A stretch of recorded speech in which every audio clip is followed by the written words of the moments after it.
नमस्कार दोस्तों, मैं अजय दलाल। दोस्तों आज ऐसा कुछ हुआ जिसे मुझे सोचने पे मजबूर हुआ मैं कि हमारा जो स्पोर्ट्स है वो सेकेंडरी पार्ट क्यों है, वो प्राइमरी पार्ट क्यों नहीं है।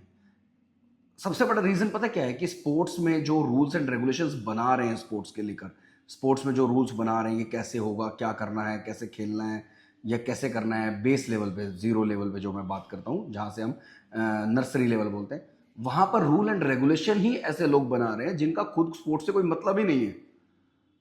अब मेरे को जब किसी चीज़ से मतलब ही नहीं है, स्पोर्ट्स पर्सन का उनको कोई मतलब ही नहीं है कि स्पोर्ट्स में क्या रूल होने चाहिए, बच्चे के उससे आगे एडवांटेज क्या होगा, बस दे आर थिंकिंग कि इट्स अ एक्टिविटी, आप एक एक्टिविटी कीजिए, दैट्स इट।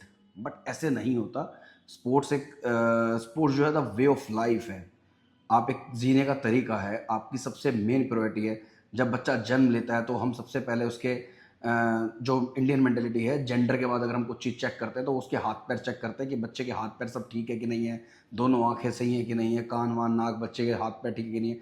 उसको जब बच्चे को जो है उसके बाद उसकी खूब सारी मसाज करते हैं ताकि वो धीरे धीरे चल सके। जैसे जैसे वो चलना शुरू कर देता है, जब सब कुछ ठीक होता है, तब तक तो हम बच्चे की हेल्थ पे पूरा ध्यान देते हैं, उसकी डाइट से लेकर उसके हर एक चीज़ पे पूरा फोकस करते हैं। लेकिन जैसे ही वो स्कूल में जाता है, धीरे धीरे पढ़ाई के प्रेशर में उसको इतना ज़्यादा प्रेशराइज़ कर दिया जाता है कि वो अपनी हेल्थ को भूल ही जाता है।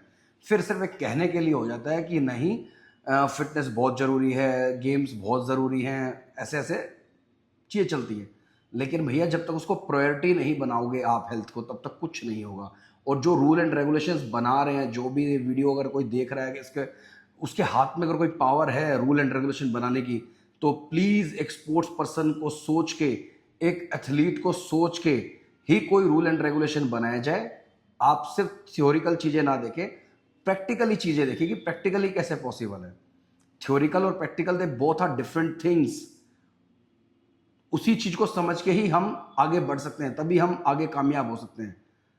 तो मेरी रिक्वेस्ट है कि जिसके हाथ में पावर है, प्लीज़ आप उसका सही से इस्तेमाल कीजिए, उसको अच्छे रूल एंड रेगुलेशन बनाइए ताकि चीज़ें कंफर्टेबल रहें। जय हिंद, जय भारत।